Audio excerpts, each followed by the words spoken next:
escucha. Dicen que hace mucho tiempo, en la época de los bisabuelos y de los abuelos, y un poco más lejos, todavía era todo bastante raro, porque los animales hablaban y hacían cosas de las personas, y porque nadie conocía a los algarrobos. Bueno, casi nadie, porque los pocos que habían los tenían escondidos y era un hombre muy egoísta. Una vez hubo una gran sequía, pasaron meses sin llover y las plantas se fueron secando, las que crecían solas y la gente que sembraba, pero todo eso casi nada para comer, y andaban todos tristes y flacos. El único que seguía fuerte y gordito, alegre, era un hombre, que se llenaba de algarroba todos los días. El zorro, que siempre muy vivo, le llamó la atención verlo tan contento. Este sacaba la comida de algún lado, pensó, lo voy a seguir y lo voy a espiar. Y escondido entre los árboles lo oyó decir, ¡ah, qué hambre! Ahora me voy a dar un gran atracón de algarrobas.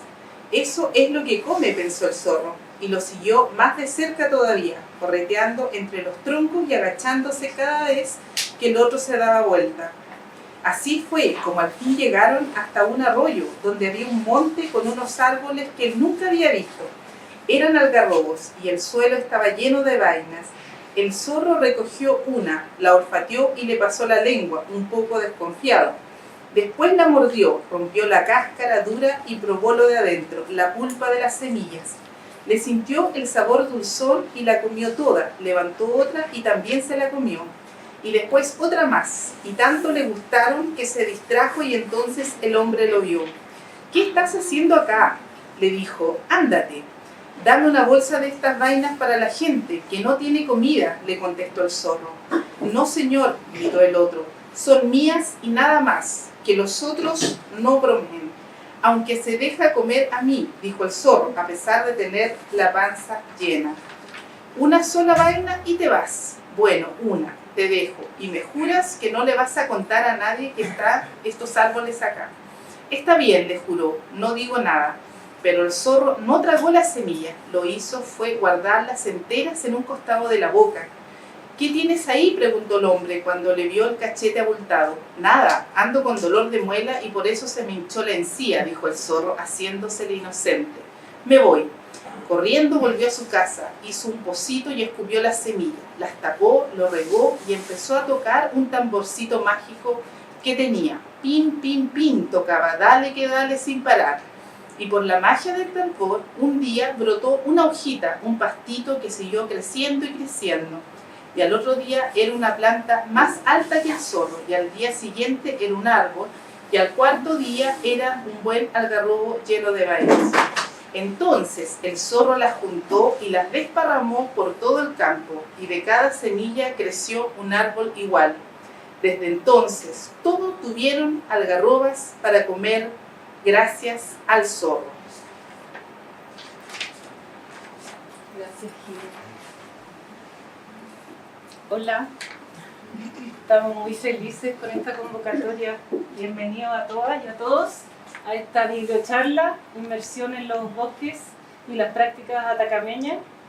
Esta es la actividad final de una iniciativa de trabajo que hemos estado realizando durante este año en el marco del proyecto Núcleo Milenio Forest. Se trata de una iniciativa interesante porque ha reunido a artesanas y artesanos atacameños, profesionales de museo, académicas, investigadoras en torno al estudio de piezas de madera de la colección de acá del Precolombino y también del Museo Gustavo Lepage de San Pedro de Atacama. Hemos estado revisando múltiples piezas. Estamos hablando de queros, tabletas, astiles, cencerros, cajitas, instrumentos textiles, muchos de los cuales están en uso incluso en la actualidad o están muy presentes en la memoria de los atacameños y atacameñas. El proyecto Núcleo Milenio Forest, para los que no lo conocen, es un proyecto de investigación que tiene como objetivo general estudiar las relaciones milenarias que desarrollaron los seres humanos con los bosques del desierto de Atacama. Trabaja a partir de 5 líneas de trabajo arqueología, ecología, paleoecología, ciencia ciudadana y conocimientos tradicionales. Y justamente en esta última línea es la que se inserta esta iniciativa, donde estamos trabajando en este grupo interdisciplinario y incluyendo también las voces de los conocimientos locales, en este caso del territorio atacameño.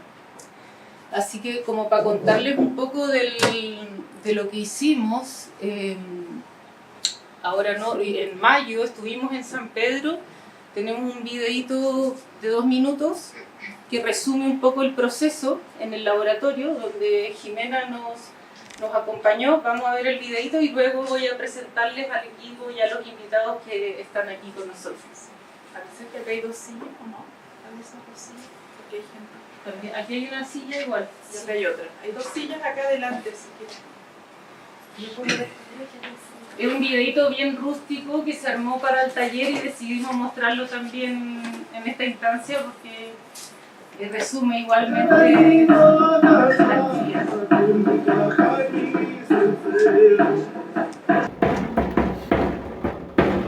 De la peña brota el agua y del agua los caracoles.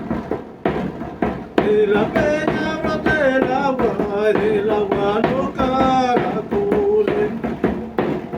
De los labios mi vidita brotan palabras de amor.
Aprendizaje para nosotras como arqueólogas.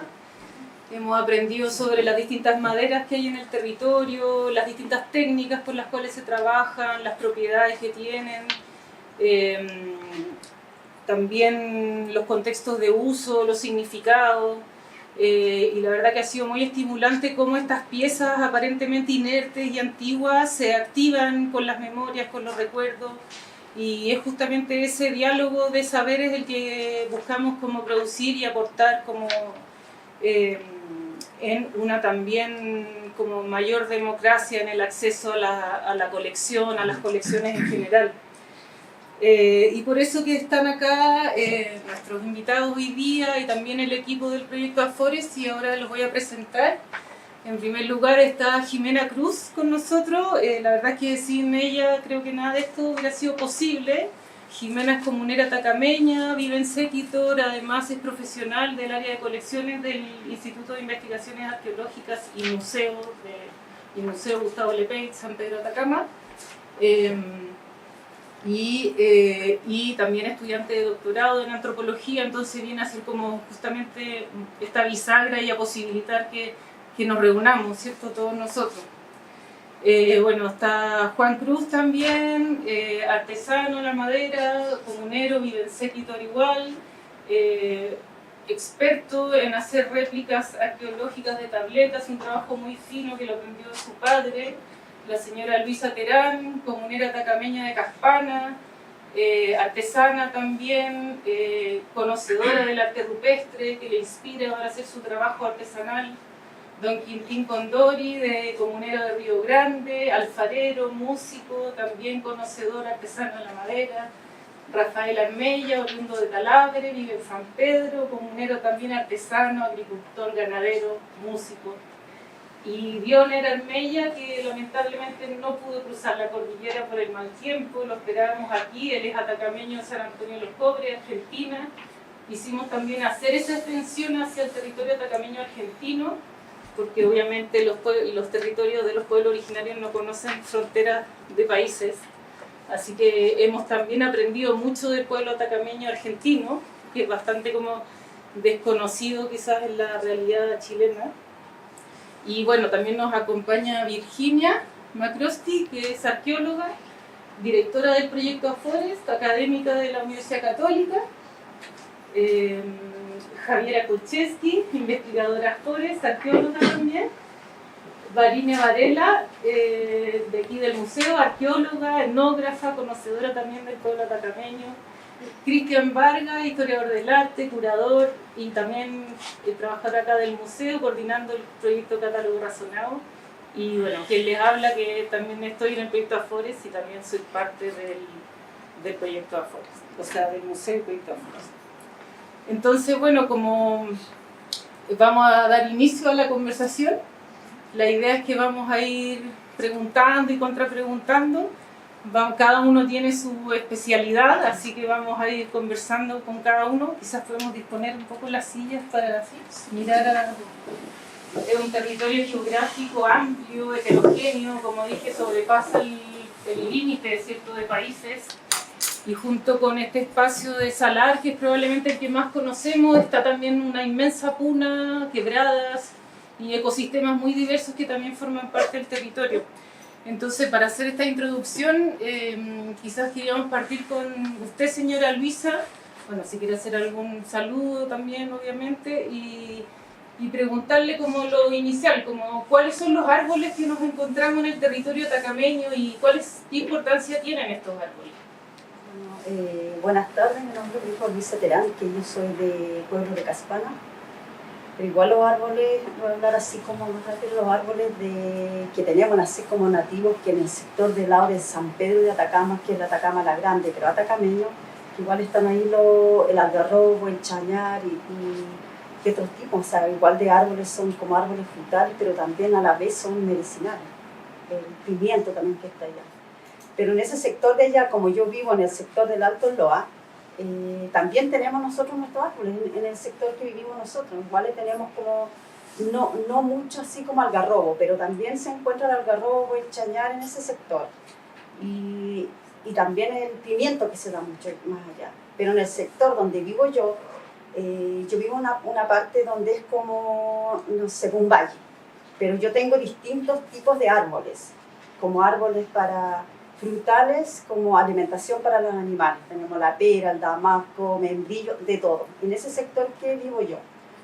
Pero mis abuelos dicen que el sector donde vivo yo, al sector al otro lado, alrededor del pueblo Caspana, igual tenemos nosotros como algarrobo, más algarrobo que chañar, pero igual son varios tipos de algarrobo también. Tenemos las chicas, pero muy pocas de las grandes, como se ve en el sector de San Pedro de Atacama.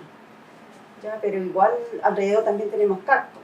O sea, los árboles que nos cuentan nuestros abuelitos, entonces el sector depende del agua y de la tierra también, que tenemos nosotros. Por ejemplo, en Caspana tenemos mucha agua que es más dulce y tenemos muchos árboles frutales, más que algarrobos. Sí tenemos pimientos, muy grandes los pimientos, álamos, de todo tipo de árboles. Pero alrededor sí tenemos nosotros los algarrobos. Pero igual es como, lo hacemos útil en esos tiempos, que igual es como alimentación para los animales, como también plantas medicinales. Igual vamos como el chañar, el algarrobo, el pimiento, que todo iguales son que entregan ellos como su fruto, pero también sus plantas que son medicinales, que nosotros ocupamos. Ya como el cactus también que se encuentra ahí, pero a la vez también es como para nosotros igual los forrajes de los animales y todo eso, o sea, la alimentación y más y lo otro.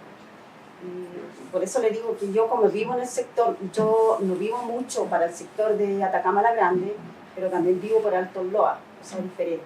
Pero no encuentro eso mucho, como le digo, el algarrobo ni chañar en ese sector. Eso que vivimos diferente, como matorrales de todo, pero donde vivo yo, orgullosa de verlo ahí, y también es como extraer también, o sea, igual yo trabajo en artesanía también en madera, pero ya para trabajar igual la madera del algarrobo es muy duradero, en eso de los trabajos de la artesanía, pero igual hay que traerlo de otro lugar. Traerlo, ir a buscarlo, que lo lleve a vehículo, igual es un trabajo para nosotros ir en ese lugar y también como cuidarnos nosotros también en ese sector. O sea, igual el árbol no se va a criar donde estamos viviendo nosotros, el clima, lo que es árido tampoco se va a criar porque igual falta más agua y más todo, igual hay que cuidarlo para eso. Y eso es lo que nosotros le enseñamos porque nosotros no cortamos el árbol, pero sí para recoger esos como medicinales o para los animales, igual uno pide, como siempre le digo, nosotros pedimos permiso para eso. Si yo quiero, o sea, igual uno es como podarle un poco que trabajo yo. Pero igual uno pide su permiso, como nosotros le enseñamos los antepasados, igual pedir su permiso. Perdón. No, sí, está bien. Entonces, sí. Va a llegar pero igual hacemos nosotros como su permiso antes de ellos, porque ellos también son seres vivos como nosotros. Y también necesitan ellos el cuidado como nosotros también lo necesitamos en eso. Y eso, pues, ojalá que sigamos con las plantas y cuidando nuestras generaciones, ojalá que podamos mantener nosotros igual esas plantas. Igual es para trabajar también en la artesanía, que es una madera muy linda también, que lo que hacemos nosotros, o sea, ese es mi trabajo. Pero yo también soy ganadera, también soy agricultora, entonces igual como alimentación para mis animales también. Eso claro, y la leyenda del algarrobo, que hablaba Jimena, que hablaba de la alimentación para los seres humanos, como antiguamente el algarrobo y el chañar son como fuente de alimento. Sí, hasta ahora mismo que lo hacemos nosotros uso de ello. Hasta ahora. Eso. Así. Juan, y tú como, bueno, todos como artesanos, ahí pueden ir complementando también, pero algo que a todos nos llama la atención es saber cómo es el proceso artesanal, porque uno siempre ve la pieza terminada, pero no sabe todo el proceso que hay detrás de esa pieza, desde que uno encuentra la madera en el campo y tienes la pieza lista, digamos. No sé si nos puedes compartir un poco cómo es este proceso, las distintas etapas, cuánto tiempo demora. Ya, bueno, buenas tardes, gracias por estar aquí y escuchar parte de nuestra experiencia que hemos tenido en el territorio con las plantas. Y bueno, el proceso en sí, el algarrobo, como discutíamos hoy, tiene su particularidad que es una planta que necesita cuidado de los humanos. No es una planta que se da tan fácilmente de manera natural como el chañar o otros arbustos. Por lo general nosotros en los huertos tenemos que tener mucho cuidado con las plantas nuevas de algarrobo, porque estas en un principio necesitan de nuestro cuidado, de poder regarlas. Una vez que ya genera raíces, esta planta ya puede sobrevivir sola porque ya empieza a agarrar capa subterránea y puede sobrevivir.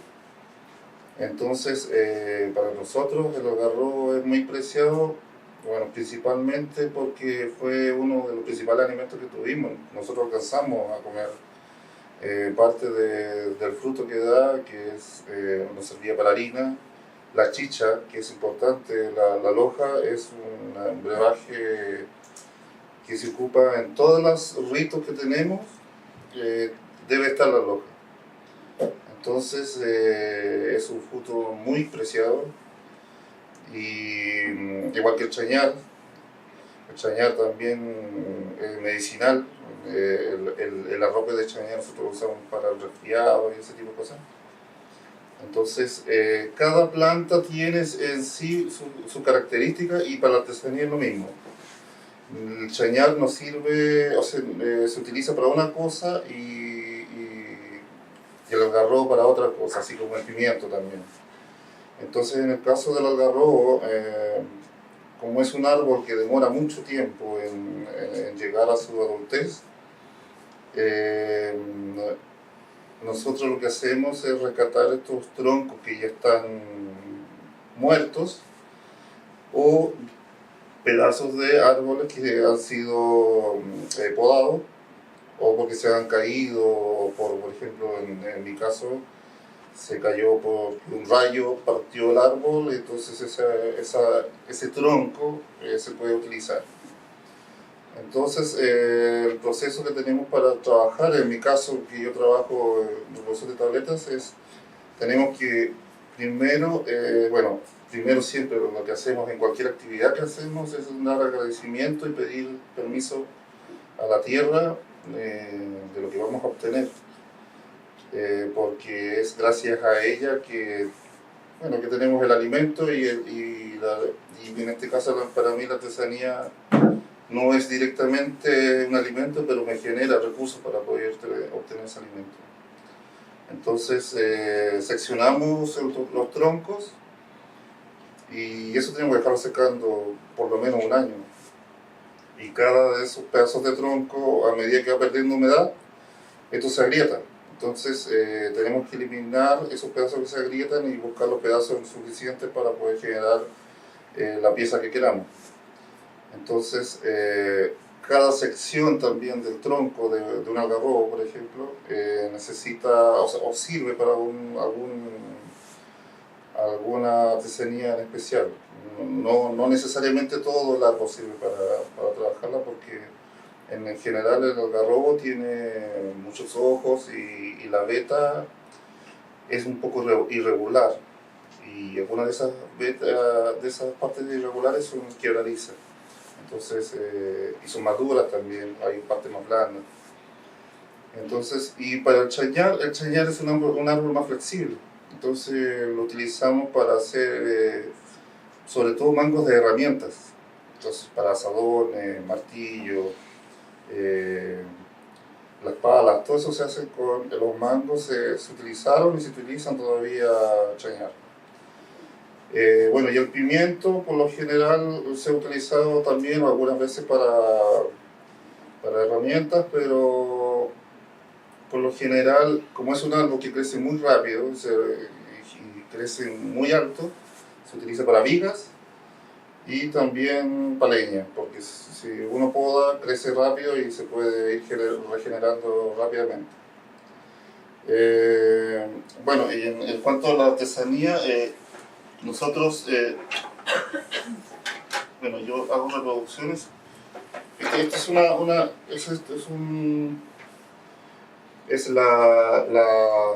la base de un tallado hecho en algarrobo, ¿ya? El trabajo en madera es parecido a la piedra.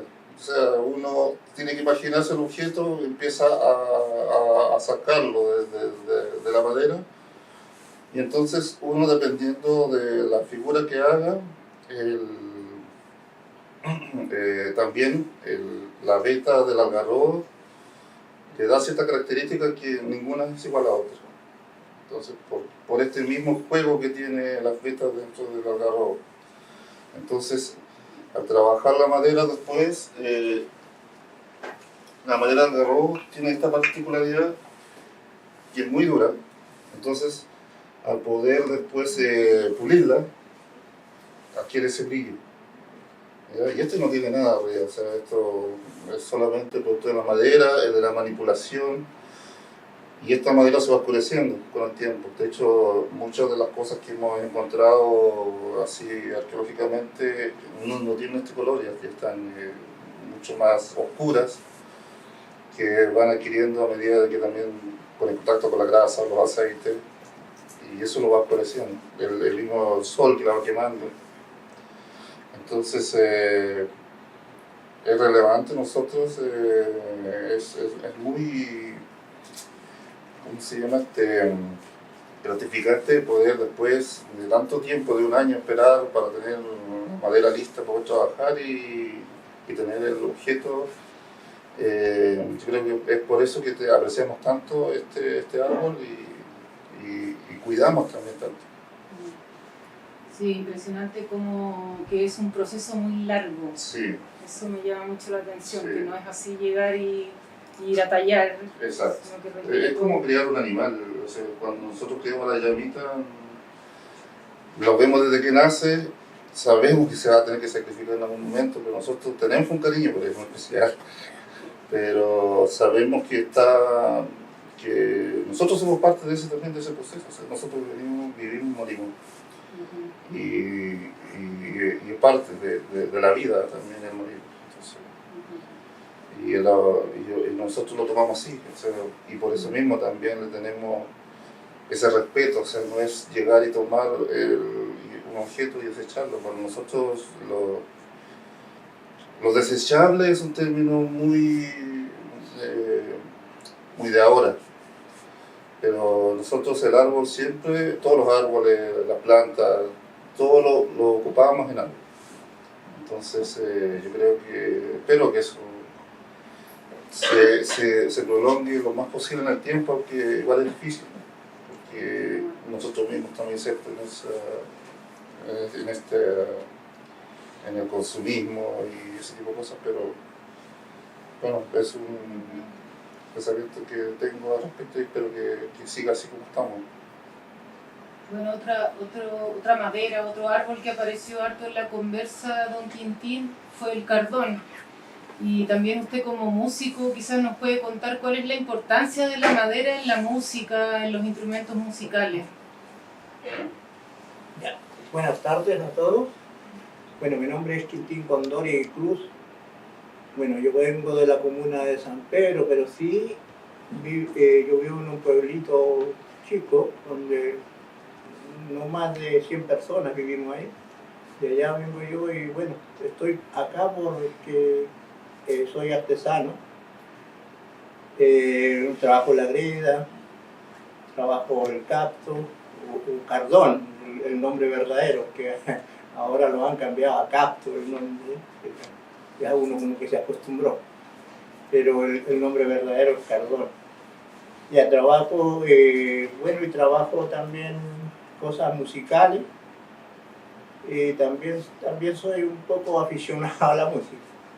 Ya en cuanto a la pregunta, me dice, bueno, la madera, bueno, tiene mucho que ver con la música, porque los instrumentos, varios instrumentos son hechos de madera, ¿ya? Bueno, yo soy músico de zampoña, que ahora es laca, lo cambiaron, pero antes eso era de madera, la zampoña era hocico que usábamos antes, pero eran de madera. Bueno, y está la nata también, que es de madera. También la caja chayera, lo vieron en el video, ¿cierto? Lo estaba tocando el hombre. Es de madera y esa es forrada con madera de cardón. Ya eso para... bueno, todos esos instrumentos, bueno, algunos sí me están, como la flauta, la quena, también es claro de caña, pero la caña pasa a ser madera también. Ya, todos esos son de madera y bueno, también anteriormente nuestros antepasados, ellos trabajaban la madera que existía allá en nuestro pueblo, bueno, en todo el sector de la comuna de San Pedro, del Alto Loa, donde vive la señora. Ellos trabajaban y hacían sus instrumentos musicales, como lo comentábamos en San Pedro, ahora que lo dije, de que un tío mío hizo de un árbol que se llama chana, no es más que esto, crece, pero crece el tronquito que crece, y ese lo ocupaba para hacer su instrumento musical. Entonces, tiene que ver mucho la madera. Ahora en cacto, o sea, en cardón, como digo, el tambor chayero se puede hacer, otro, afuera no me recuerdo. Eso que la madera, bueno, como sabemos todos que la guitarra es de madera, ¿cierto? Así que varias cositas que son de madera y es muy importante bueno, la madera nuestra, como decían los compañeros acá, el agarro, el chañar, el pimiento, y más que está la cordillera y un árbol, bueno, no tan grande, que es la queuña. También dicen que hacían a sus instrumentos antiguos, nuestros abuelos. Como les dije, la chana. También se habló del sauce, Sí. para hacer el aro. Para hacer el aro, el álamo, el sauce. ¿Qué es lo que hacen El con aro el de la sauce? caja chayera, y después va forrado con el carbón.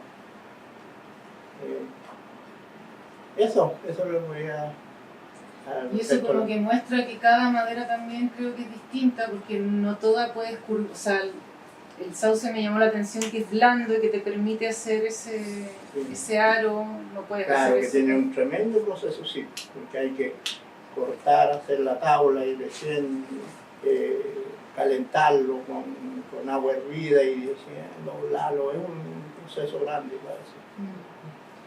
Vimos hartas maderas, salieron muchas maderas en la conversación y nos ayuda también a descentrarnos de que no son solo árboles. Aprendimos de muchos arbustos que uno los ve en la puna quizás como pequeños y muy blandos, pero en realidad tienen madera firme. Hablamos del suncho, la chana, la brea salió también en la conversación, el pingo pingo incluso salió en la conversación, la lampaya. En el registro arqueológico, bueno, porque íbamos mirando, entonces ellos con su expertise van mirando las hebras de la madera y vamos como discutiendo qué madera podría ser, y nos encontramos también con una madera muy oscura, ¿cierto? Casi negra, que podría ser la chonta de la selva amazónica del otro lado. Entonces es un conjunto muy diverso y cada una se trabaja de forma diferente y tiene su propio tratamiento. Yo creo que eso es como muy interesante. Y en el contexto actual, Rafa, también un poco salió el tema, sería bueno como conversarlo aquí. ¿Cuáles son los desafíos que tiene el artesano actualmente para poder llevar a cabo su práctica, su trabajo? ¿Cuáles son las problemáticas quizás con las que te encuentras tú para hacer tu trabajo de artesano en San Pedro de Atacama? Hola, muy buenas tardes. Mi nombre es Rafael Armella, vengo del pueblo de Talabre, de la comuna de San Pedro de Atacama. Bueno, hoy en día nos enfrentamos a varios problemas. El principal problema es uno del cambio climático, pero también contamos con los problemas institucionales, ¿ya? Los permisos que no tenemos para procesar estos árboles. Por ejemplo, nosotros no podemos tocar los algarrobos, no podemos tocar los chañares, no podemos tocar los pimientos que están protegidos por estas instituciones, pero sin embargo esas plantas necesitan de nuestros cuidados, ¿ya? Y hemos luchado harto los artesanos más que nada para poder conseguir estos permisos a través de las instituciones de CONAF, que están encargados en el norte de Chile de la protección de los bosques, de los bofedales, y bueno, hasta el día de hoy no hemos tenido respuesta. Jamás se han sentado a una mesa de trabajo con nosotros y decir vamos a trabajar en esta problemática para que ustedes puedan seguir haciendo sus trabajos. Jamás lo han hecho, en el cual nosotros nos hemos visto enfrentados a un problema de que de repente nuestros propios compradores, turistas extranjeros, nos dicen que en la frontera le quitan nuestros trabajos, que también hay personas del SAC que le han preguntado de dónde sacaron la materia, siendo que nosotros hemos conversado con todas esas instituciones y jamás hemos llegado a un buen puerto. No podemos podar los algarrobos, se nos están cayendo los algarrobos, se nos están cayendo los tamarugos, se nos están cayendo los chañares, y si no se seca el árbol caído no podemos cortarlo. Entonces para nosotros la problemática, de repente tenemos caminos cortados, los árboles arriba de las casas, y no hay respuesta. También tenemos una problemática grande con la comercialización de productos extranjeros. Llegan y entran a San Pedro como sin fiscalización del área. Entonces los artesanos de San Pedro competimos con una artesanía industrializada y masiva. O sea, el 1% de la artesanía que hay en San Pedro es de artesanos locales. Con eso uno ya se da cuenta del problema que nos enfrentamos día a día. También tenemos la gran problemática de todas las autoridades que no nos dan los permisos. Tenemos que luchar y pagar más impuestos de los comunes para poder vender nuestros productos en una plaza. O sea, el claro ejemplo de que una botillería para funcionar paga lo mismo que nosotros por 3 días y ellos lo pagan en 6 meses. ¿Entiendes? O sea, nosotros pagamos más de los otros negocios que están. Y para nosotros ese problema es un problema gravísimo. Tampoco tenemos lugares donde poder exponer nuestros productos en el mismo San Pedro de Atacama. todas las galerías que están ahí están llenos de productos bolivianos, peruanos, ahora chinos. Entonces, ¿cómo enfrentar esa problemática? Las instituciones no abren las puertas para que nosotros podamos llegar a conversar con ellos, poder establecer alguna norma de cómo poder tener el acceso más rápido a nuestros bosques, poder manejarlos. El problema de la reforestación la tenemos siempre, lo hemos tocado siempre, tampoco. Entonces, estamos evaluando que el bosque de Tamarugo del sector de San Pedro ya está llegando a su etapa final y cero reforestación. Entonces, para nosotros ese es uno de los problemas más grandes, que las instituciones no se hagan cargo o no sean capaces de trabajar en conjunto con nosotros o con las comunidades en sí. Siempre nos han visto como que ustedes no aportan prácticamente, ¿me entienden? Pero sin embargo en el museo veíamos que los trabajos de los artesanos están. Son ellos los que crearon estas piezas. No vino un presidente, no vino ninguna institución a hacer esas piezas. Fueron los propios artesanos y los propios pobladores. Como para que ahora nos pongan las reglas o el pie encima, como se dice, y no nos permitan trabajar como lo hacíamos antes. Porque antes nosotros éramos una comunidad que trabajaba directamente con la tierra, agradeciendo, pidiendo permiso. Hoy en día se ha perdido la mayoría de las tradiciones, porque tampoco podemos tener el acceso a todos los productos que usábamos antes. Antes nosotros, nuestros pagos se usaban plumas de cóndor, plumas de flamenco. Hoy en día no podemos tocar ni siquiera un flamenco. Y ellos tampoco se hacen cargo. Entonces, ¿de qué hablamos? Se ha puesto en la balanza de que nosotros estamos siendo un pueblo olvidado también. Pero para la investigación el pueblo está abierto. Y no hay una complementariedad entre pueblos e instituciones, de poder llegar a un buen término, un buen acuerdo, de ver cómo, oh sí, esto es así, esto no. Siempre hemos tenido que tener la vista del foráneo dentro de nuestro pueblo. O sea, todos los libros que están escritos de San Pedro de Atacama, no hay ningún registro de un atacameño hablando ahí. ¿Ya? El realce de nuestro pueblo está contado por un agente foráneo, no por las palabras de nuestro pueblo. Y esos son los problemas más graves que tenemos nosotros como pueblo y como artesanos. Que siempre, para lograr pedir un permiso, tengamos que tener una formalidad tan grande, siendo que nosotros somos los que habitamos ese territorio. Y antes de preguntarle a Jimena, ¿cómo ves tú o ustedes qué rol pueden cumplir los museos? Porque en el fondo todas estas dificultades que tiene el trabajo artesanal no las va a solucionar un museo, pero ¿qué rol podría cumplir un museo en términos de aportar a la práctica artesanal? ¿Cómo ven ustedes esa relación entre artesanía y museo? No sé, ¿qué quiera contestar? Bueno, en el caso de nosotros, por ejemplo, nosotros aquí los tres entregamos artesanía en el antiguo museo. Una vez que se cerró, acá tenemos 3 personas que ya no tenemos donde entregar artesanía. Entonces, al menos para mí, la vitrina que tiene el museo de poder mostrar tu trabajo y poder venderlo, porque en realidad como que te contextualiza lo que es la pieza, porque la gente lo puede ver, se informa, se educa con el museo, entiende que esa pieza lo que significa, lo importante que es. Entonces, si la compra a lo que nosotros consideramos que es justo por nuestro trabajo.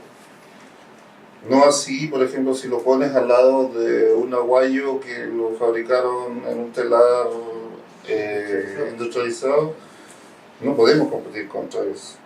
Entonces, yo creo que es importante la presentación de nuestro trabajo, que se muestre se diferencia de los demás trabajos. ¿Ya? Porque también ocurre muchas veces que hay trabajos que se dan como atacameños, pero no lo son, y hay mucho desengaño también. Entonces, y artesanía que se vende, que tampoco es artesanía, es bisutería, que tú compras todos los productos hechos, lo armas y eso lo dices que es artesanía, siendo que no lo es.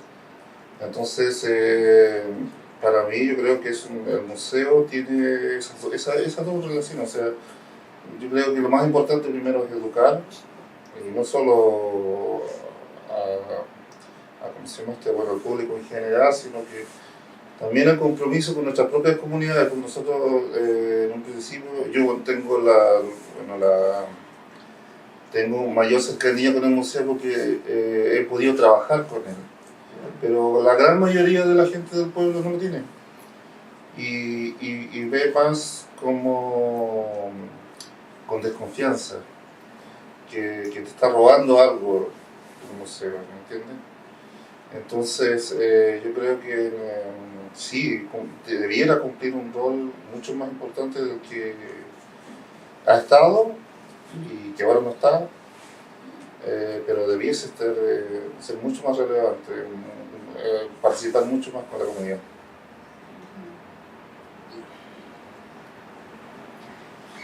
Y bueno, tú como en tu doble rol, porque como comunera y como profesional del área de registro del museo, de allá también, ¿qué te parece como esta experiencia también de poder vincularnos, arqueólogas con artesanas, artesanos, y sobre todo en relación a este ejercicio que hicimos hoy, ayer y en mayo?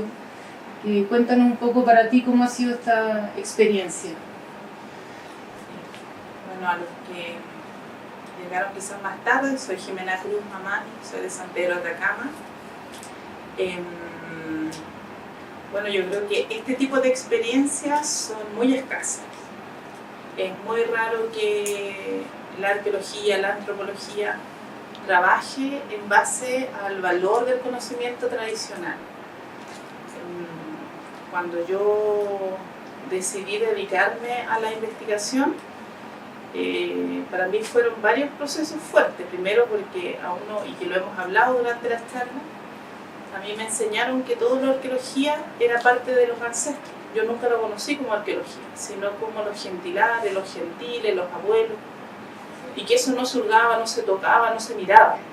Entonces yo mi mamá fue la que más me cuestionó el que yo pudiera acceder a trabajar con piezas arqueológicas. Y fue un proceso duro, y que con el tiempo ella entendió que era importante que yo estuviera para cuidar, y así se lo tuve que explicar.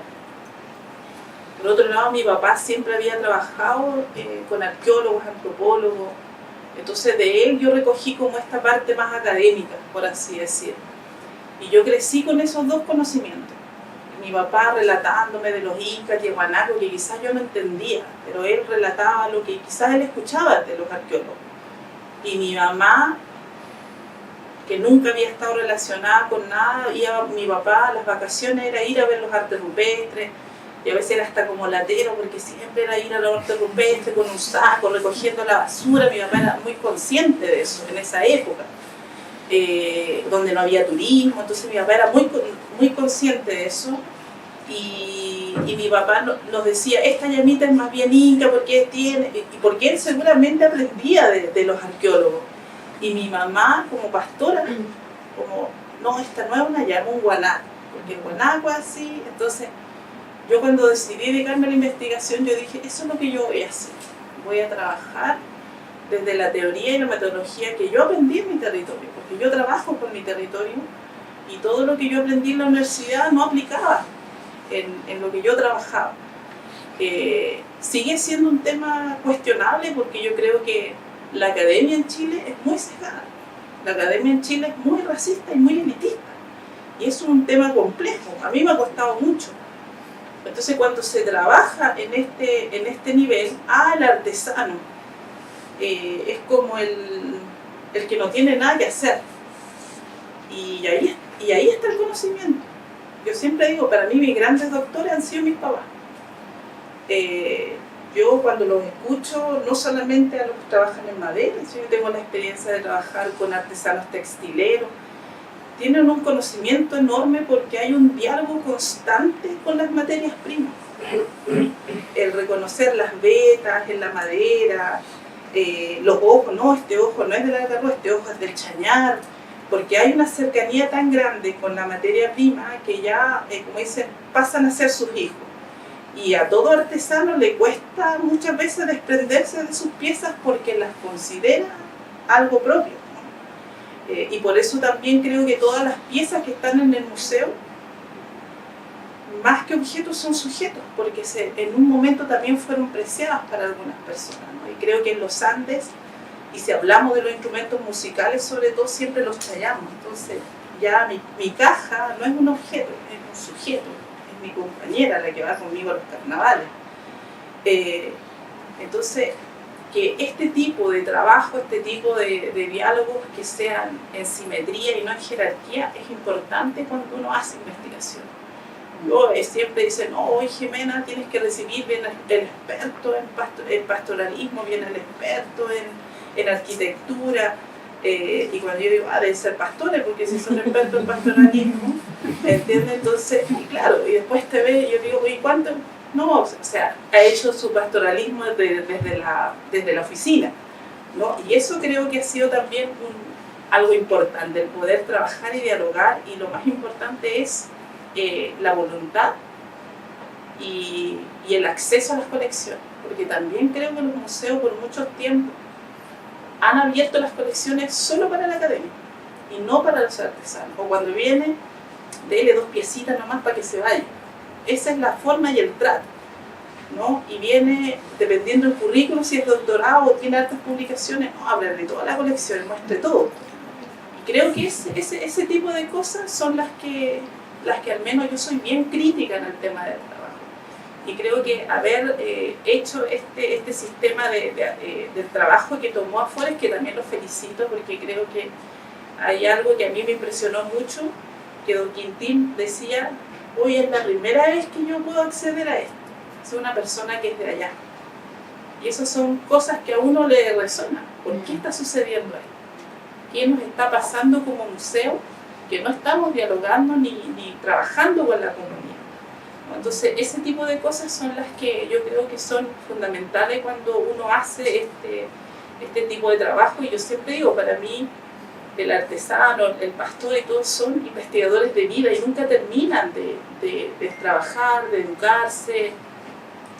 Y son importantes como, entonces, trabajar en esto. Y lo otro también es el lenguaje, ¿no? Porque a veces también nos pasa que hay un lenguaje que a mí muchas veces también me ha pasado, porque uno empieza a meterse como en esta otra área, y claro, me ha pasado también que llega gente y somos la cuota en el proyecto. No, mi proyecto está trabajado con comunidades indígenas, tenemos 3 o 4 que los colocamos para las fotos. Entonces, en ese tipo de cosas que también, como les decía, a veces igual me pregunto, o sea, ¿me estarán invitando porque realmente reconocen mi trabajo o porque les sirvo en la cuota de lo que propusieron en su propuesta de investigación? Y creo que eso es lo que nosotros finalmente buscamos, o sea, que exista una valoración hacia el conocimiento, pero también los museos, dentro de su rol como educadores, tienen que tener estrategias de comunicación como asertivas, porque yo creo que hoy en día todo está en el papel.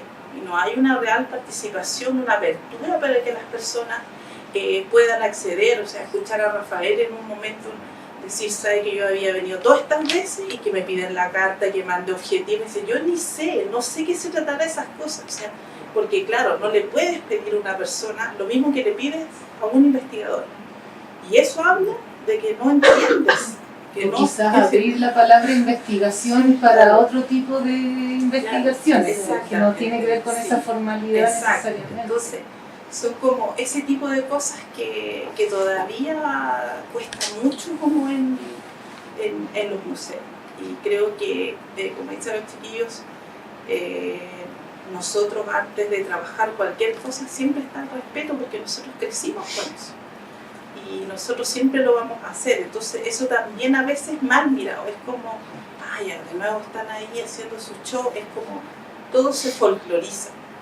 Y uno creció con eso y uno no va a cambiar eso. O sea, yo donde voy siempre voy a pedir permiso, porque esa fue la forma en que yo crecí. Así me enseñaron, que antes de tocar, que antes de mirar, yo tenía que pedirles permiso. Entonces eso a veces igual es mal mirado, y por eso muchas veces igual la gente no quiere mostrar sus cosas, hay una desconfianza porque no se valora o se folcloriza. Entonces creo que en eso el proyecto también fue para mí súper importante que Afores, en la charla que dio Virginia, es que nos mostrara como cuando llega el algarrobo y el chañar al territorio, que eso tampoco uno no lo conoce, uno cree que toda la vida estuvieron ahí. Cuando alguien dice, mira, el día sucedió en este periodo, hace tantos años atrás, uno también va sacando lógicas, porque como decía Juan, y ayer es, que uno está en constante diálogo con los algarrobos, con los chañares, y ellos sobreviven gracias a que nosotros estamos regando, porque están en las melgas, están así, hay muy poco bosque externo, casi todo está en las melgas, y los cuidamos porque yo crecí con el chañar y el algarrobo, y siempre digo, para mí mi cereal fue la ñapa. Yo hasta el día de hoy no como el otro cereal, porque para mí el cereal fue el algarrobo molido. Y esas son las cosas que uno trata también de conservar. Entonces, ese diálogo de que exista además un traspaso de la información, que yo no estoy en desacuerdo, y creo que hay un gran aporte de las investigaciones que hoy en día se hacen, en los avances que tiene la arqueología, la biología y muchas cosas que llegan al territorio, pero creo que son muy pocas las instancias en que hay una devuelta en un lenguaje además accesible para todas las personas. Y creo que eso es fundamental, y es lo que yo valoro al menos del proyecto, y que me haya dado la oportunidad, y sobre todo agradecerle la oportunidad para ellos. Porque creo que eso es fundamental cuando uno hace trabajo en colaboración, o trabajo valorando el conocimiento tradicional, local, o el conocimiento indígena. Eso es lo que podría mostrar. Sí, bueno, yo creo que para nosotras también ha sido muy enriquecedor.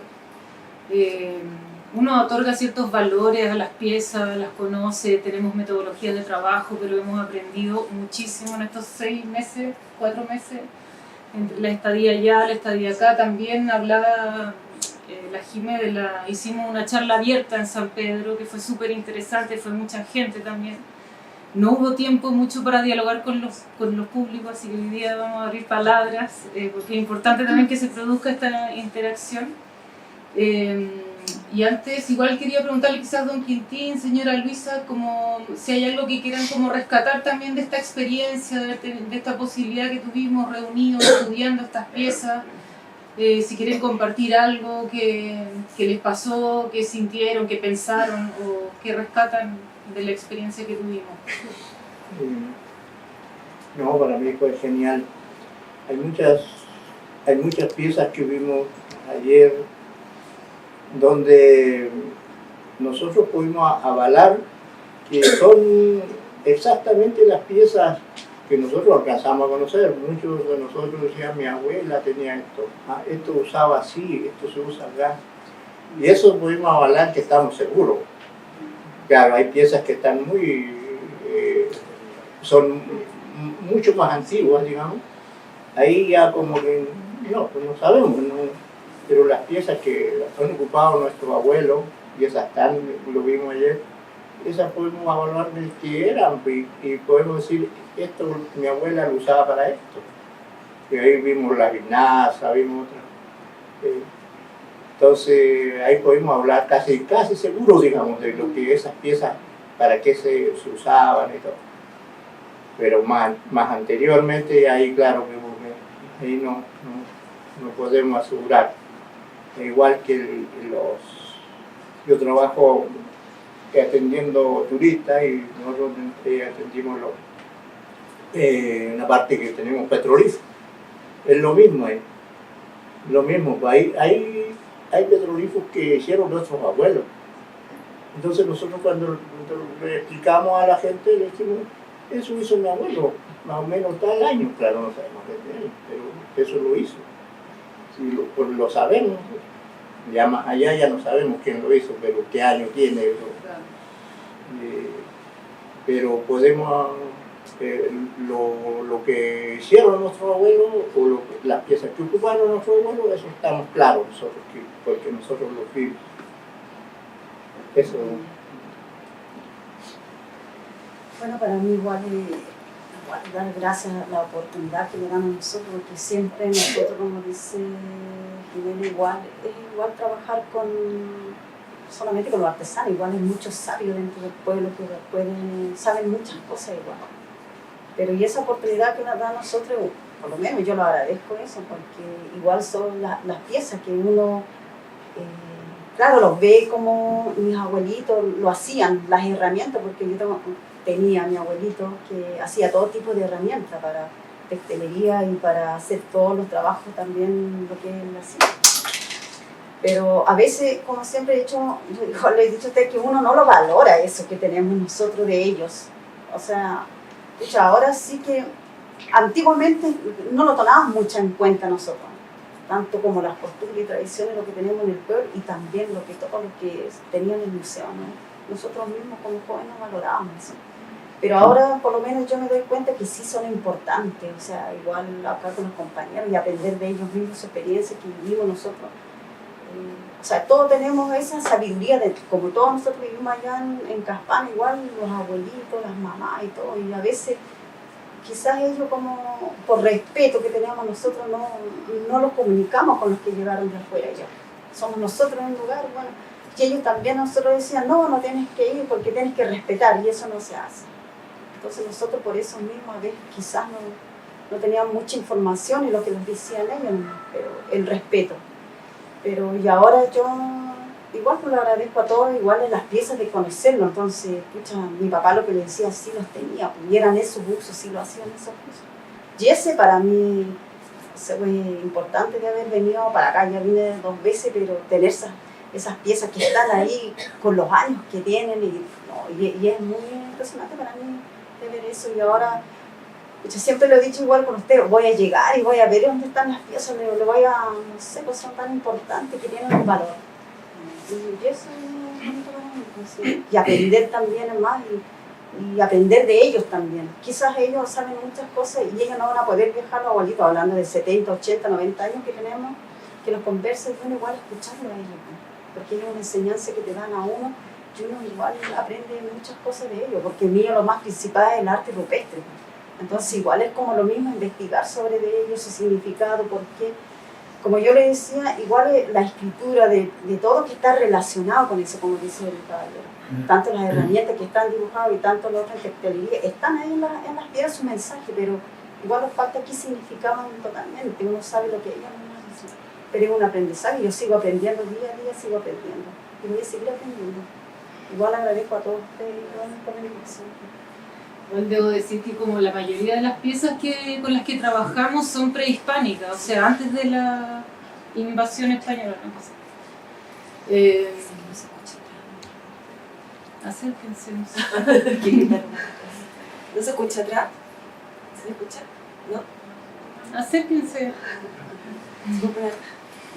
Y en ese sentido es muy, como decía don Quintín, la señora Luisa, son todas prehispánicas en general y ciertas herramientas, ciertos instrumentos son los mismos que ellos conocen y conocieron, como los instrumentos textiles, por ejemplo.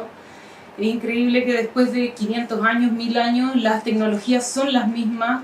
¿Por qué? Porque, bueno, podemos explicar por qué se han mantenido, tienen obviamente su sentido. Y quizás, como dice don Quintín, hay otro tipo de herramientas que no se reconocen, que quizás no usaron, como las tabletas, los quieros, pero igual, increíble cuando las estudiábamos y la iconografía tiene animales que uno no reconoce o no ve, y yo siento que igual, aunque ustedes no las vieron en uso, tienen una lectura muy densa, muy hermosa de esos objetos porque se reconocen los animales, se vinculan con las constelaciones, o sea, con el ciclo agrícola. Entonces igual, aunque no estén en uso, hay una lectura de las piezas que es distinta a la que hacemos nosotros como profesionales y eso es súper valioso. Bueno, yo creo que podemos abrir la palabra a público, si hay alguno de ustedes que quiera hacerle una pregunta, alguno de nuestros invitados, invitadas, o a nosotras también como investigadoras, o hacer algún comentario. Adelante. Si alguien se anima a Yo quisiera comentar. preguntar algo. Que hablaron de la relación, me interesa saber si los animales, cómo se llevan con el bosque. Y si los animales son dañinos con el bosque o no. Si se comen porque los frutos yo entiendo que se alimentan con frutos, pero si comen la corteza, ese tipo de cosas. Sobre todo las cabras, me imagino las ovejas. Que, bueno, va a depender del lugar.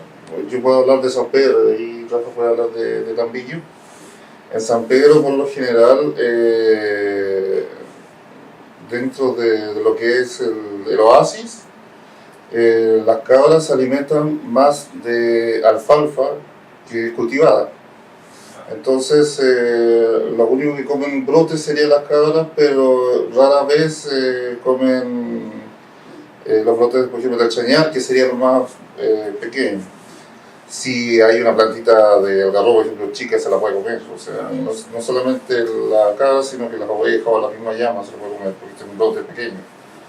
Por eso mismo decíamos que nosotros tenemos que tener ese cuidado cuando vemos un algarrobo, porque es muy difícil que prenda sin la ayuda, porque por la aridez del lugar. Entonces, sí ocupamos mucho el fruto. Por ejemplo, mi mamá suelta las ovejas y se comen el algarrobo, pero generalmente tratamos de juntar los frutos, no que lo coman así libremente, sino que después se la juntamos sobre todo para el invierno, porque la alfalfa no brota por el frío, se quema.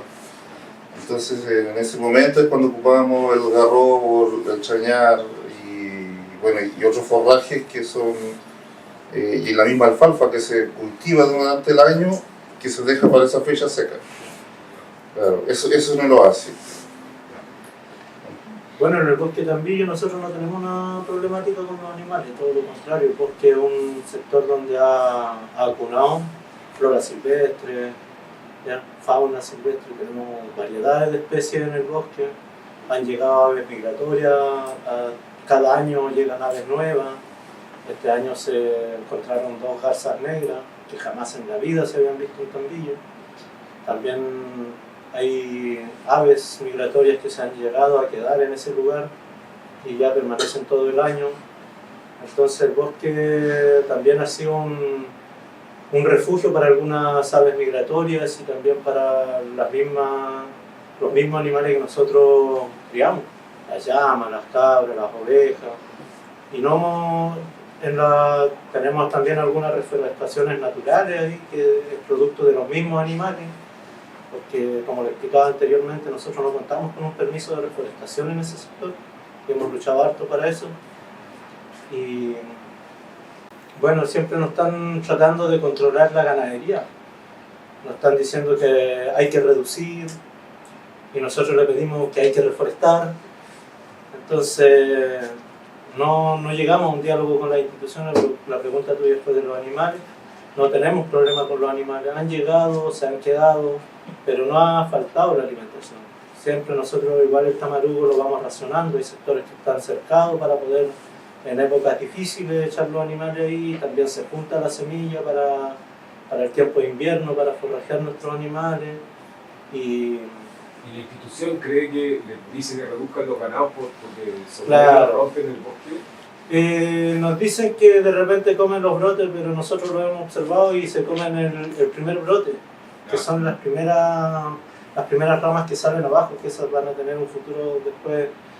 Y si nosotros las dejamos crecer desde abajo, vamos a tener una problemática de ramificación y no vamos a poder tener accesibilidad. Entonces nosotros tenemos que manejar el bosque de alguna u otra manera, con o sin los permisos. Entonces ahí igual entran las problemáticas, los bofedales igual los tenemos todos llenos de arañas, no nos dejan realizar las quemas que antiguamente nosotros realizábamos para poder controlar un poco el nuevo brote de los bofedales. Hoy en día los bofedales están todos llenos de arañas, llenos de telarañas, no sale más brote, los brotes no llegan hasta la mitad de crecimiento. Entonces Para nosotros ahí está la problemática. El no poder nosotros controlar esos ecosistemas para nuestro forraje de nuestros animales, ¿ya? Y vamos a presentar la queja a las instituciones, que hay que pedir permiso a bomberos, que hay que pedir permiso a CONAF, que hay que pedir permiso a carabineros, y cuando esperáis el permiso ya pasó la fecha de quema. Entonces, esa es la problemática que tenemos nosotros, no los animales. Para nosotros los animales son bienvenidos porque son parte de y son gestores del ecosistema, porque son ellos los que están reforestando en el fondo. Entonces la poca reforestación que había en este bosque de Tambillo ha sido gracias a los animales y a las lluvias estivales. Gracias. ¿Alguien más quiere comentar del trabajo artesanal también que realizan los invitados?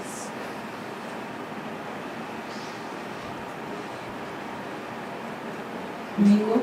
Sí, quería preguntarle dónde están vendiendo o cómo comercializan su artesanía en la actualidad. Bueno, nosotros participamos de ferias, acá con Kim, Luisa, nos hemos encontrado en varias ferias en diferentes puntos y igual se agradece las oportunidades que nos han brindado algunas instituciones. CONADI, por ejemplo, que cada año nos invita a unas exposiciones a diferentes puntos del país, y es donde nosotros podemos comercializar nuestros productos. En ferias que participamos en San Pedro, pero pagamos un alto costo, entonces no tenemos espacios propios. Y en el caso que alguien de aquí se interese, por ejemplo, ¿cómo podría contactarnos? Se dejan los contactos y podemos... Y ahí ya nos avisan cantidades, piezas, y podemos hacer un envío desde allá hasta acá, llegar a acuerdos. Y de esa forma hoy en día igual trabajo harto con las redes sociales, que ha ayudado un poco, pero igual es un poco engorroso. Y ahí adaptarse a la tecnología no.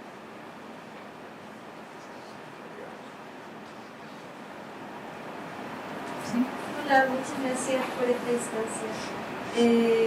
Creo que Juan fue quien mencionó que ya no les dejan acercarse a los árboles.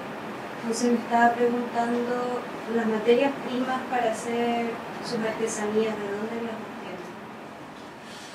obtienen? Bueno, en mi caso, por ejemplo, es un poco distinto a lo que tienen ellos, porque yo trabajo a pedido precisamente por este tema. Cuando hago, así como trabajo en volúmenes, utilizo madera reciclada, que son de puertas, muebles y cosas así que voy recuperando dentro del mismo territorio, para evitar comprar madera,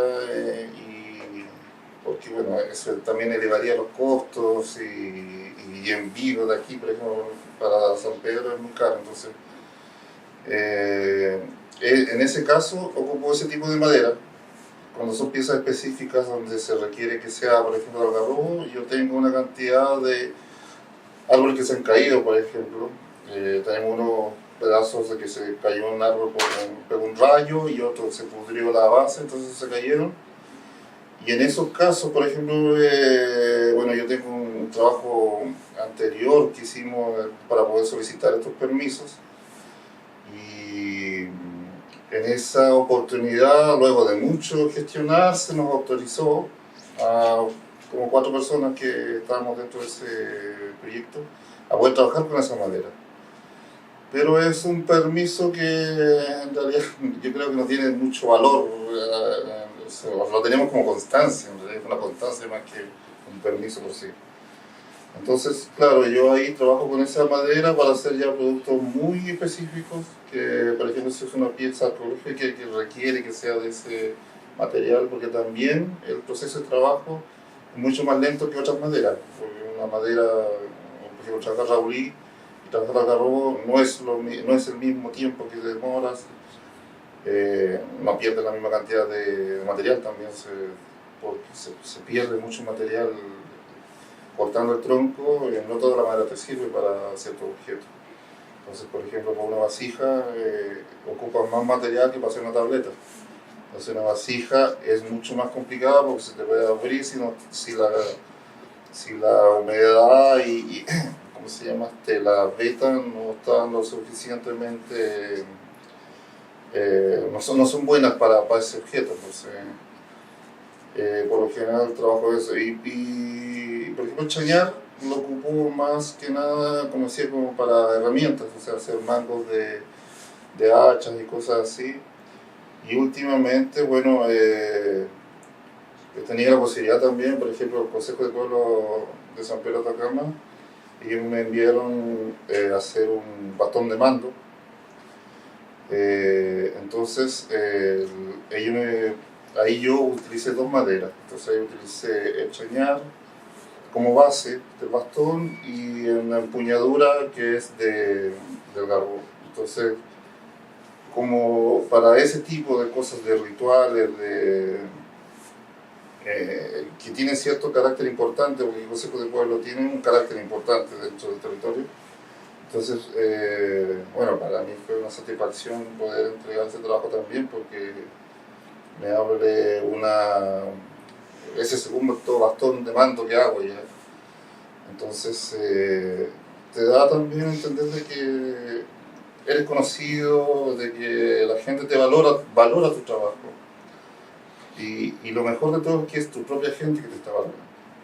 Entonces, bueno, eso es lo que, no sé si respondí tu pregunta.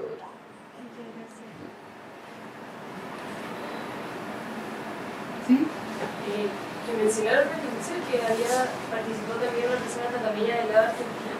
Quería saber cómo había sido para ustedes como esa experiencia, como no sé, igual estaban hablando ahora como del acceso a los recursos de los bosques, no sé si en Argentina hay unas políticas distintas, entonces su desarrollo como artesano será distinto, o quería saber un poco más sobre esa experiencia de tipo de trabajo.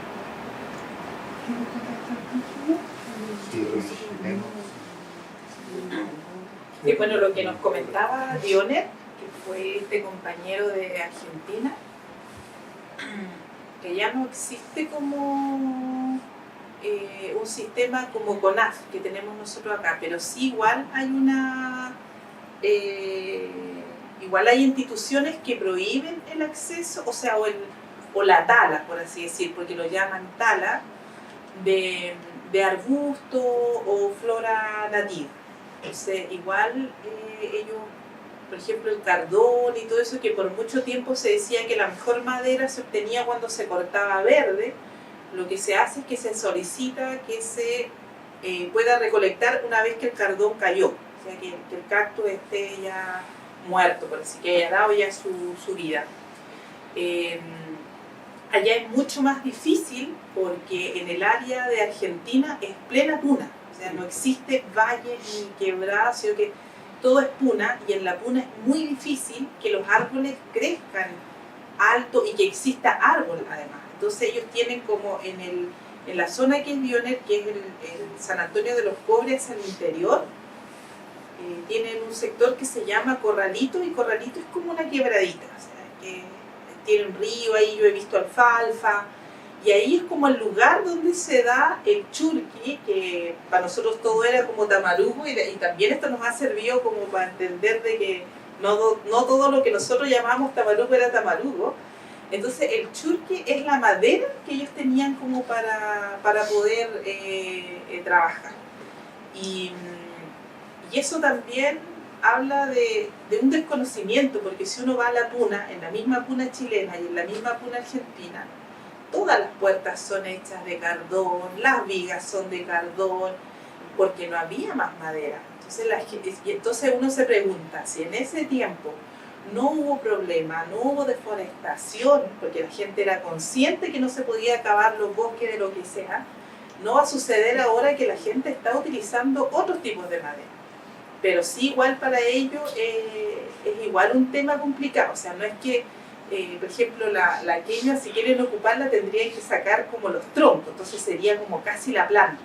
Entonces ellos, ¿qué esperan? Justamente que esa planta muera, y ahí tienen eso. Por eso es que también sus piezas son como caras, que es lo que yo a veces entiendo, porque dice, si ellos supieran los años que nosotros esperamos para tener esa madera, y una vez que nosotros la tenemos, trabajamos, entonces esos son años que nosotros esperamos para poder construir un objeto. Pero sí, también existe esa problemática de acceso. Igual algo que salió también muy interesante es que como el territorio atacameño no es homogéneo y está toda esta gran puna en la que el algarrobo y el chañar no crecen, y encontramos el churqui en ciertas quebradas y los cardones, también antiguamente había movilidad de la madera por trueques, entonces eso también es súper interesante cómo el Salar de Atacama provee no solamente de frutos de algarrobo y de chañar, que son hasta hoy día muy recordados en el lado argentino, porque era el dulce allá, o sea, el único dulce y fruta para hacer muchas cosas eso, pero también la madera se movía, y eso también es súper interesante y nos hace pensar también para atrás muchas cosas y cómo estos contactos se ocurrían dentro del territorio atacameño. Bueno, del manejo salió harto tema de la reforestación. Por una parte, nosotros como Afores hemos estado trabajando con CONAF y bueno, te das cuenta que no hay un plan de trabajo con los habitantes locales, siempre ha sido muy disociado. De hecho, el caso como que estuvimos trabajando más tiempo en la Pampa del Tamarugal, por ejemplo, ellos reforestan en lugares donde en el fondo no son los adecuados para reforestar y los programas tienen poco éxito, por lo mismo. Los mismos ganaderos que están ahí dicen, pero ¿cómo reforestan acá y no allá si la napa acá está más superficial? Y ahora en esta posibilidad que hemos tenido también de conversar con ellos, tú, Rafael, quizás puedes contarles también el tema de las reforestaciones que no tienen ningún éxito en Tambillo. Claro, en Tambillo hemos tenido hartas conversaciones con CONAF, le hemos explicado la problemática de que ya los árboles están llegando a su fin, porque el tamarugo no es un árbol que va a durar muchos años, no es un árbol centenario, es un árbol que tiene una vida y muere. El algarrobo tiene una durabilidad mucho más, pero el tamarugo es un árbol que a nosotros nos preocupa porque ya hay sectores que se están secando y es el único bosque y forraje que tenemos para nuestros animales en ese sector. Entonces, para nosotros la importancia de ese bosque es muy alta, ¿ya? Y CONAF cada vez que se hace presente, lo único que nos reclama es que tenemos que disminuir la cantidad de animales para que el bosque se mantenga, pero nosotros vemos que los animales están haciendo la pega que ellos no están haciendo. Entonces, encuentro ilógico su respuesta y su metodología de CONAF dentro de lo que es la reforestación, las podas. Hemos trabajado sí en raleo y podas en Tambillo, pero también tenemos problemáticas con eso. Antiguamente nosotros en las podas que teníamos en Tambillo, nosotros las espinas, los desechos, los quemábamos y la madera buena la hacíamos carbón. Hoy en día todas las podas están desparramadas por todos lados y es una problemática para los animales porque se pasan espinando. Y ahí nosotros tenemos que estar casi 2 horas sacando las espinas a todos los animales que tenemos. Y también le explicamos a CONAF que saque ese material de ahí, que lo quemen en un lugar abierto. Tampoco lo ha hecho, entonces vemos que las instituciones no nos están escuchando realmente. Entonces es ahí el problema que nosotros siempre le reclamamos, que por favor ya basta de y vamos a los hechos. Sí. Ahora si dentro de sus planes no está la reforestación, por lo menos digan, chiquillos, esto no se puede hacer porque no está dentro de nuestro trabajo. Pero tampoco lo hacen. Entonces siempre vivimos en una esperanza. Sí, y quizás también contestándote lo que hemos visto nosotros, bueno, desde la academia y también trabajando con las comunidades, que los planes de manejo están muy disociados de estos, o ven estos paisajes como netamente naturales y en verdad son paisajes culturales. Entonces, que no los dejen podar o que no los dejen hacer las quemas y ese tipo de cosas es bien ilógico porque son prácticas milenarias que nosotros incluso la vemos desde la arqueología y que ellos han venido manejando estos ecosistemas por milenios y ahora nos dejan hacer cosas muy sencillas porque está esta visión que es muy occidental o finalmente les pone mucha traba y eso está, como contaban ellos, un poquito matando el paisaje. O sea, este paisaje va de hermano con ellos. Y lo que ellos hacían, estas quemas controladas, lo mismo que estamos viendo que pasa en California, por ejemplo, que hay estos mega incendios que tienen que ver porque antiguamente habían quemas controladas y eso aminora. Entonces, como, aunque parezca súper como lógico, uno ve que a nivel de políticas públicas, instituciones, esto no está como para nada en el ADN. Yo creo que es como el paso que viene ahora para poder avanzar quizás sistemas de conservación más integrados y todo. Yo creo que eso es súper importante y que quizás para los que estamos acá es como súper obvio, pero a nivel institucional no pasa nada. Y en el día a día se van atrasando y la conservación es cada vez peor, por dejar al hombre afuera, al humano afuera, en vez de incluirlo. Firmamos un plan de trabajo, un convenio con CONAF Tarapacá para la Reserva La Pampa. El último plan de manejo es del año 97, esa es la última actualización.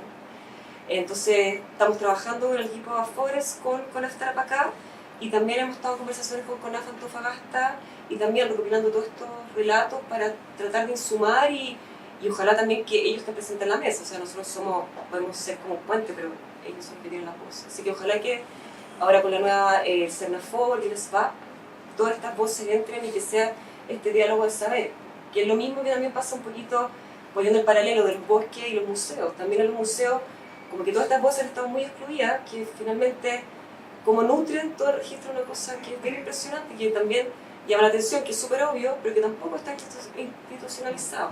Y esta misma actividad que hicimos con el Afores y con el IAM costó un mundo, que nos abrían las puertas no desde el Museo de Arte Precolombino, pero sí desde quizás otras visiones más conservadoras de cómo se hace la arqueología, de quiénes tocan las piezas, etc. Entonces hay cosas que son muy evidentes, pero que en verdad no suceden.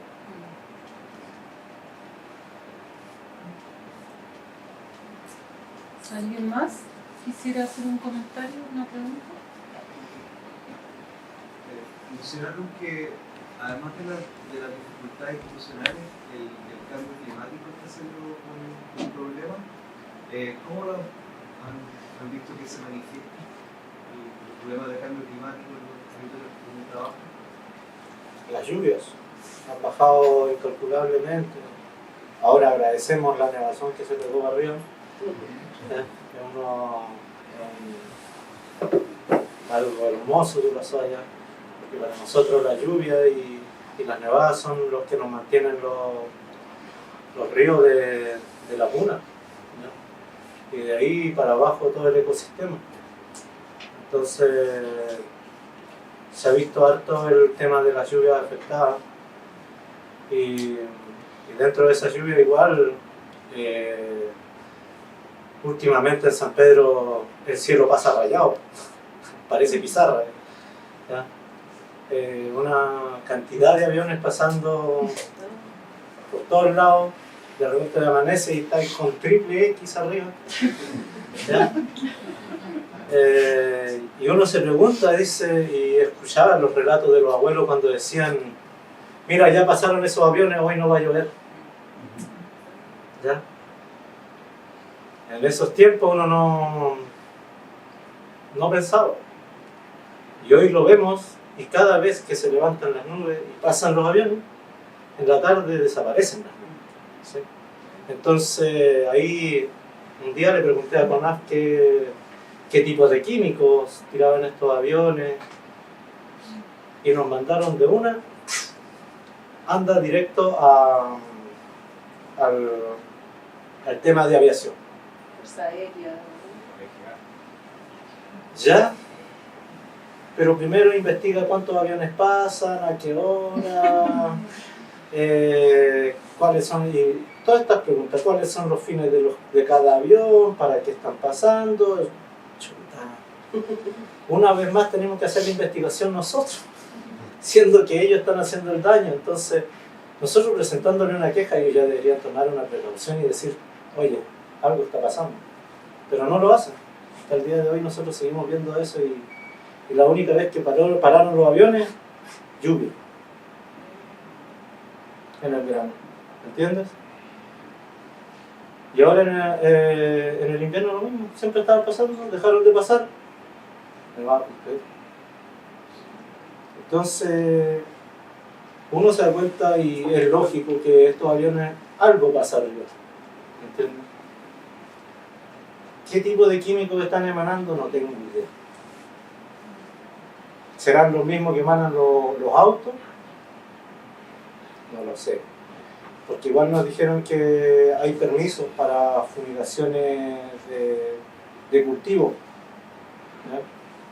Que los permisos se los daban, pero en el norte no tengo ningún cultivo como para estar protegiendo de esa manera con aviones algo, pero no, a menos que la minera lo haya tomado como que están cultivando litio, ahí ya no puedo discutir más y estarán protegiendo sus cosechas. Algo así lo veo, porque si fuera cultivo, porque en el norte no tenemos un cultivo masivo como para poder fumigar con aviones, ¿me entiendes? Entonces, eso es la afectación que hemos tenido, las bajas de lluvia y también la alteración, que nosotros lo vemos en aviones, ¿ya? Pero no tenemos una certeza como decir, este es el problema. Tendríamos que investigar, como ellos mismos nos dijeron, mandar las cartas pertinentes, pedir la cantidad de aviones que están pasando en la zona norte, los horarios, para qué son, qué están transportando, qué tipos de gases emanan, y todo un protocolo que ellos nos mandan a hacer. Pero de ahí a que mandemos la carta, ¿cuánto se demoran en responder? ¿Y cuándo nos vamos a sentar a trabajar para poder ver esa problemática? Solucionar. ¿Alguien más quisiera comentar? Bueno, invitamos a una querida amiga, Patricia Ayala, colega, arqueóloga, hasta acá. Ha trabajado mucho en el territorio tacameño. Ustedes la conocen también, a la Pati. Así que la queremos invitar para que nos podamos cerrar este conversatorio y ella nos va a hacer un comentario final. ¿Qué ponemos aquí? Bueno, muchísimas gracias también por poder compartir el espacio con ustedes y muchísimo verlos. Muchas gracias también por estar acá. Creo que solamente el escuchar y el conversar con todos ustedes ya hemos aprendido muchísimo, y hay dos aspectos que me quedaron un poquito dando vueltas en la cabeza en base a todo lo que he escuchado, ¿no? En primer lugar, la relevancia del trabajo que están mostrando hoy en día, ¿no? Que podríamos decir es un trabajo que va más allá de las discusiones sobre interculturalidad, interdisciplina, sino yo creo que estamos hablando más de algo que se ha denominado como transdisciplinario, que implica, ¿no?, a diferentes actores con conocimientos que están articulándose en un mismo nivel, como decía la Jimena, ¿no? También el conocimiento indígena en la riqueza y la potencia del aporte, no solo para la conversación con la ciencia, ¿no? Yo creo que algo que me queda muy claro a partir de esta conversación es la necesidad de validar y de legitimar el aporte del conocimiento científico, el conocimiento indígena a la ciencia, pero ya no desde el espacio en el cual la ciencia otrora, hace muchos años, de una manera como extractivista, tomaba ese conocimiento y lo utilizaba, sino que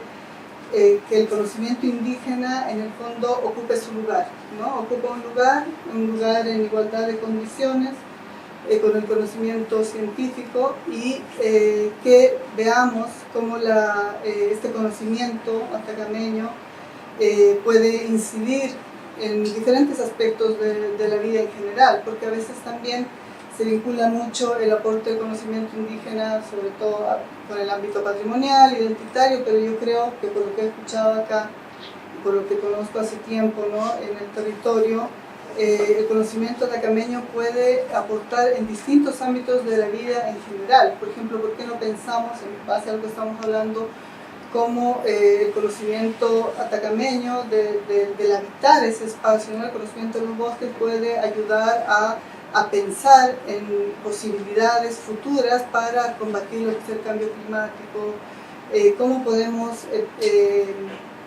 ver y cómo podemos conversar respecto al aporte que ya están haciendo el pueblo atacameño en términos del desarrollo del avance médico, ¿no? O sea, hay una serie de ámbitos en los cuales este conocimiento, que yo creo que es muy importante que tome su lugar, o sea, ya lo ha hecho, ¿no? Ha tomado ese lugar. Yo creo que los que tenemos que reconocer que ese lugar está ahí hace tiempo, somos las personas que venimos de otros ámbitos, ¿no? Es el que ahí ya ese espacio está ganado, y ha sido un espacio ganado precisamente por una historia de los movimientos indígenas que han sido los que han visibilizado la importancia y la relevancia de que los otros reconozcamos este espacio. Entonces me parece muy importante en ese sentido. Y también creo que es respecto a lo último que conversábamos, ¿no? El tema de las políticas públicas, ¿no? Así como es importante que el ámbito científico reconozca y valide este conocimiento indígena en igualdad de condiciones, es importante que las políticas públicas, ¿no? Abran ese espacio y reconozcan, legitimen y validen el conocimiento indígena como un conocimiento válido que tiene investigadores, ¿no? Investigadores que, si bien pasan por distintos tipos de procesos de aprendizaje y que se pueden constituir de diferente manera, son investigadores de su propia cultura, ¿no es cierto? Entonces creo que es importantísimo que finalmente el conocimiento indígena también ocupe su lugar en las políticas públicas, ¿no? No solamente, como decía la Jimé, ¿no? En esto de que se preocupen de que se cumplan ciertos cupos, sino que con todas las de la ley, ¿no? Que el conocimiento esté ahí, con ese conocimiento que tiene mucho que aportar. Y el segundo aspecto que me gustaría resaltar, y en eso también vuelvo a agradecer haberme invitado, y también me toca muy de cerca el estar aquí sentada con ustedes, y también puedo articular muy bien, o sea, más bien me resuenan mucho las preocupaciones de ustedes como artesanos. Yo estuve casada con un artesano indígena, justamente un artesano de la madera, y muchas de las preocupaciones que ustedes tienen, ¿no? De cómo validar su arte y demás, también las tenía David. Y ahí también eso me gustaría conectarlo con esa pregunta que se hizo: ¿cuál es el rol de los museos, ¿no? Creo que hemos visto que en otros contextos a nivel mundial una discusión importante en la que han aportado mucho los museos, y que es una discusión que se ha iniciado también en el contexto de los pueblos indígenas, es cómo podemos discutir esta categoría de artesano. ¿Qué es ser artesano? ¿Cuál es la diferencia entre el artesano y el artista? ¿Por qué algo se define como artesanía y y otra cosa se define como arte? Si bien el arte es una categoría occidental, ¿no? En muchos pueblos a nivel mundial se han apropiado de esta categoría y es algo que se está visibilizando. Y en ese contexto los museos están haciendo un aporte importante, ¿no? Cómo visibilizar esta artesanía, o por qué no decir el arte indígena, como un arte o como una práctica milenaria que tiene una profundidad en el tiempo y que ocupe otros espacios, ¿no? Entonces hemos visto, por ejemplo, a lo largo de distintos años y en distintos países también, cómo los museos están cada vez más propiciando exhibiciones de artistas contemporáneos, ¿no? No solamente las exhibiciones de ese arte de los abuelos, de los gentiles, sino también exhibiciones dedicadas a artistas indígenas contemporáneos que están utilizando tanto los lenguajes de los abuelos, los lenguajes de los antiguos, pero también están utilizando lenguajes actuales, están articulándose con otro tipo de expresiones artísticas, están generando expresiones que son, podríamos decirle híbridas, podríamos decirle expresiones que están como llevando más allá de los límites lo que habían aprendido también de los abuelos. Entonces quisiera fundamentalmente esos dos aspectos, que creo que al menos cuando me tocó caminar con mi esposo, era algo que a él lo atravesaba mucho y le preocupaba, y que él pensaba, ¿no? David pensaba, y siempre conversábamos eso, ¿no? Que en el fondo el hecho de que actualmente se considere a los artesanos como artistas indígenas hizo que se ganara un espacio, ¿no? Hizo que se ganara un espacio y marcó un antes y un después, en términos de que, por ejemplo, una canoa, que anteriormente era vista como una canoa etnográfica, una canoa antigua, que era utilizada por los abuelos, en un momento dado, hace 5 años, entró a un museo de arte contemporáneo como un objeto de arte. Cambió de función, sirve de otra manera, ¿ya? Retoma la tecnología de los abuelos, pero está en otro lugar y dando otro tipo de luchas, de disputas en el campo en el cual el conocimiento indígena yo creo que está siendo cada vez más validado y legitimado, y creo que eso es lo que he venido a escuchar hoy día, así que les agradezco mucho por estar aquí. Gracias. Muchas gracias, Pati. Un aplauso para todos.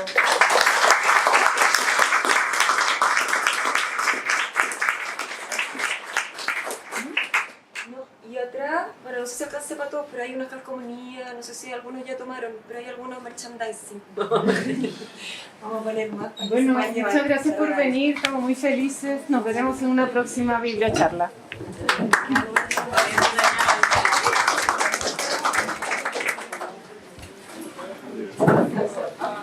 Ah,